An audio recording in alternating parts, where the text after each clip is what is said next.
Assalamualaikum warahmatullahi wabarakatuh. Selamat pagi anak-anak. Bagaimana kabar kalian hari ini?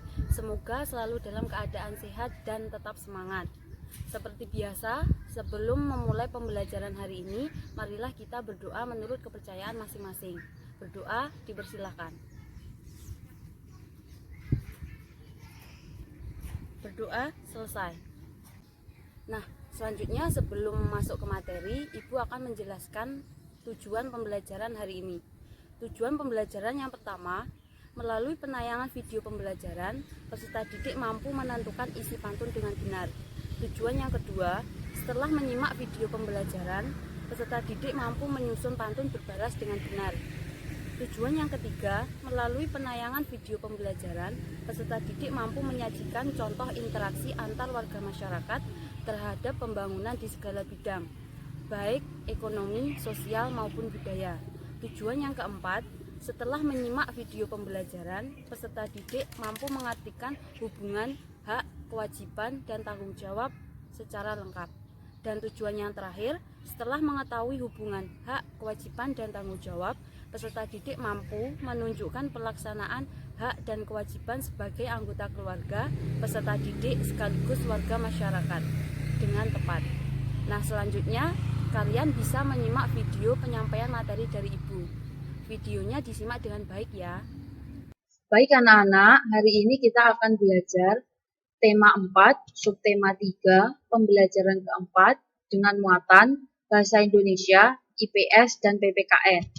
Nah, untuk materi pembelajaran hari ini itu yang pertama ada pantun adat. Materi yang kedua, interaksi antar warga masyarakat terhadap pembangunan di segala bidang. Dan materi yang ketiga yaitu hak, kewajiban, dan tanggung jawab sebagai warga masyarakat. Langsung saja ke materi yang pertama yaitu pantun adat.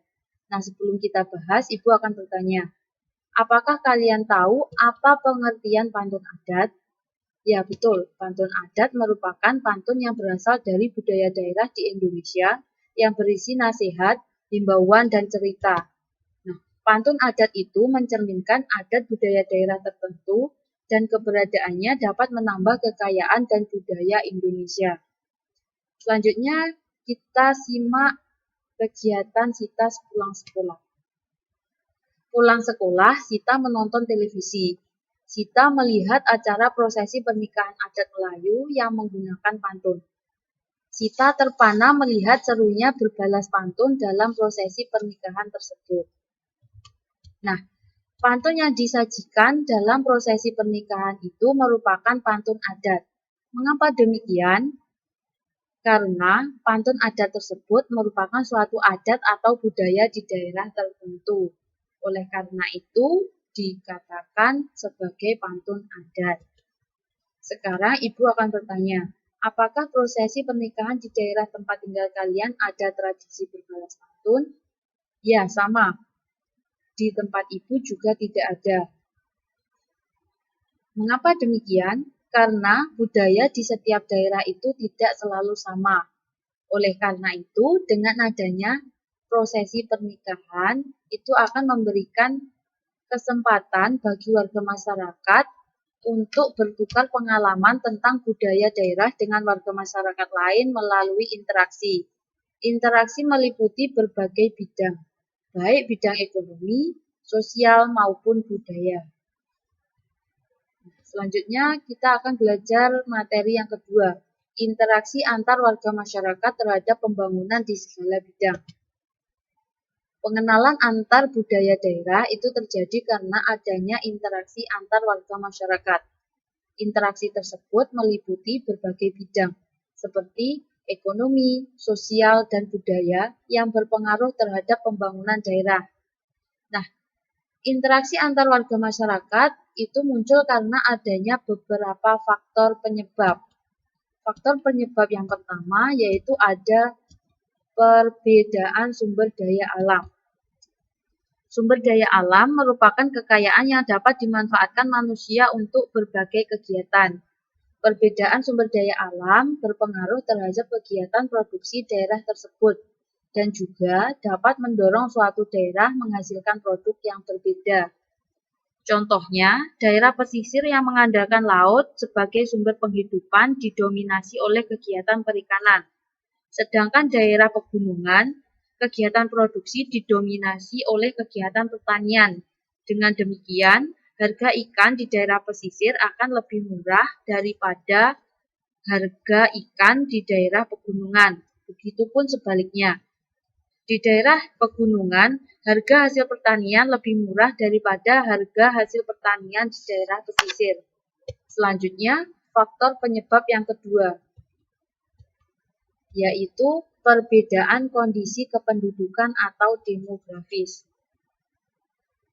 Kondisi kependudukan atau demografis meliputi perbedaan tingkat pertumbuhan dan struktur penduduk, perbedaan tingkat pendidikan dan kesehatan, perbedaan kondisi tenaga kerja, dan etos kerja yang dimiliki masyarakat di suatu daerah. Nah, kondisi kependudukan dapat mempengaruhi ketimpangan pembangunan antar wilayah karena menentukan tingkat produktivitas kerja. Selanjutnya, faktor penyebab yang ketiga, yaitu mobilitas barang dan jasa. Lancarnya mobilitas barang dan jasa dapat mendorong terjadinya pemerataan pembangunan antar wilayah. Mobilitas barang dan jasa ini meliputi kegiatan perdagangan antar daerah dan migrasi penduduk. Jika mobilitas barang dan jasa lancar, kelebihan produksi suatu daerah dapat dijual ke daerah lain yang membutuhkan, sehingga kedua daerah tersebut saling menguntungkan. Selanjutnya, faktor penyebab yang keempat, yaitu persebaran kegiatan ekonomi. Kegiatan ekonomi di Indonesia masih terkonsentrasi di kota-kota besar. Persebaran yang tidak merata ini menyebabkan ketimpangan pembangunan antar wilayah. Akibat ketimpangan tersebut, penduduk desa atau daerah pinggiran dan pedalaman harus pergi ke kota-kota besar untuk memperoleh pekerjaan. Akibatnya, daerah yang ditinggalkannya semakin tertinggal. Agar pembangunan merata, persebaran kegiatan ekonomi juga harus merata. Saat ini pemerintah giat menginvestasikan dananya ke desa atau daerah pinggiran untuk membangun infrastruktur seperti jalan, jembatan, dan pasar di daerah-daerah dengan tujuan untuk mendorong kegiatan ekonomi daerah tersebut. Nah, itu tadi faktor penyebab terjadinya interaksi antar warga masyarakat. Selanjutnya, interaksi antar warga masyarakat itu dapat meningkatkan pembangunan di segala bidang. Yang pertama, bidang ekonomi. Masyarakat dapat bekerja sama untuk meningkatkan taraf hidupnya sehingga tercapai kesejahteraan sosial. Yang kedua, dalam bidang budaya, masyarakat dapat mengenal budaya daerah lain sehingga memperkaya wawasan Nusantara dan kebudayaan nasional. Yang ketiga, dalam bidang sosial, dengan interaksi masyarakat dapat memenuhi kodratnya sebagai makhluk sosial, yaitu manusia membutuhkan manusia lain untuk memenuhi kebutuhan hidupnya. Nah, selanjutnya kita akan belajar materi yang ketiga, yaitu hak, kewajiban, dan tanggung jawab sebagai warga masyarakat. Minggu lalu kita sudah belajar tentang tanggung jawab sebagai warga masyarakat. Hari ini kita akan belajar hak, kewajiban, dan tanggung jawab sebagai warga masyarakat. Hak, kewajiban, dan tanggung jawab itu merupakan tiga hal yang berbeda satu sama lain, namun saling berkaitan erat dan tidak bisa dipisahkan. Hak dan kewajiban itu bersifat kodrati, artinya tempat keduanya melekat sejak manusia lahir. Hak dan kewajiban itu harus dilaksanakan secara bertanggung jawab. Nah, sekarang Ibu akan bertanya, bagaimana perbedaan hak, kewajiban, dan tanggung jawab? Anak-anak ada yang tahu? Mari kita ulas satu persatu. Yang pertama, hak sebagai warga masyarakat. Hak merupakan sesuatu yang mutlak menjadi milik seseorang. Hak sebagai warga masyarakat yang pertama, mendapatkan perlindungan hukum. Yang kedua, mendapatkan pekerjaan dan penghidupan yang layak. Yang ketiga, menikmati lingkungan bersih. Yang keempat, hidup tenang dan damai. Yang kelima, bebas memilih, memeluk, dan menjalankan agama. Yang keenam, berpendapat dan bernegosiasi. Dan yang terakhir, mengembangkan kebudayaan daerah.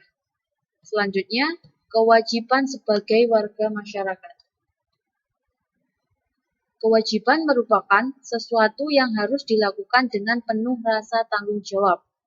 Kewajiban sebagai warga masyarakat yang pertama, mematuhi aturan atau norma yang berlaku dalam masyarakat. Yang kedua, menjaga ketenangan dan ketertiban lingkungan masyarakat.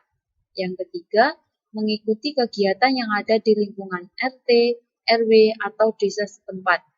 Contohnya kerja bakti, gotong royong, dan lain-lain.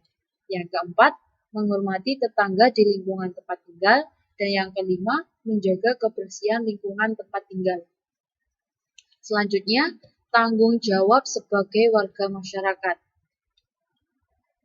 Kita ambil contoh dalam kegiatan musyawarah. Nah, dalam kegiatan musyawarah, ketika mengikuti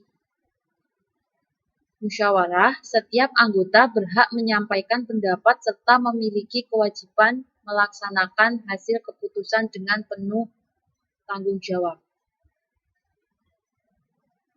Nah, selanjutnya setelah kita ulas satu persatu antara hak, kewajiban, dan tanggung jawab, kita akan membedakan antara hak, kewajiban, dan tanggung jawab sebagai warga masyarakat. Yang pertama ada hak. Hak warga masyarakat adalah sesuatu yang mutlak menjadi milik seseorang yang berkedudukan sebagai warga masyarakat. Yang kedua, kewajiban. Kewajiban warga masyarakat adalah sesuatu yang harus dilakukan seseorang sebagai masyarakat dengan rasa tanggung jawab. Yang ketiga, tanggung jawab. Tanggung jawab sebagai warga masyarakat adalah tugas dan kewajiban yang harus dilaksanakan seseorang dalam kedudukannya sebagai warga masyarakat. Nah, itu tadi materi pembelajaran hari ini. Sekian dari Ibu, terima kasih. Sampai jumpa lagi. Bye-bye. Nah, itu tadi anak-anak video penyampaian materi dari Ibu. Jika ada yang belum paham dan ada yang ingin ditanyakan, nanti bisa ditanyakan ketika kita berdiskusi di Google Meeting ya. Cukup sekian pembelajaran hari ini. Ibu tutup. Wabillahi taufiq wal hidayah. Wassalamualaikum warahmatullahi wabarakatuh. Bye-bye.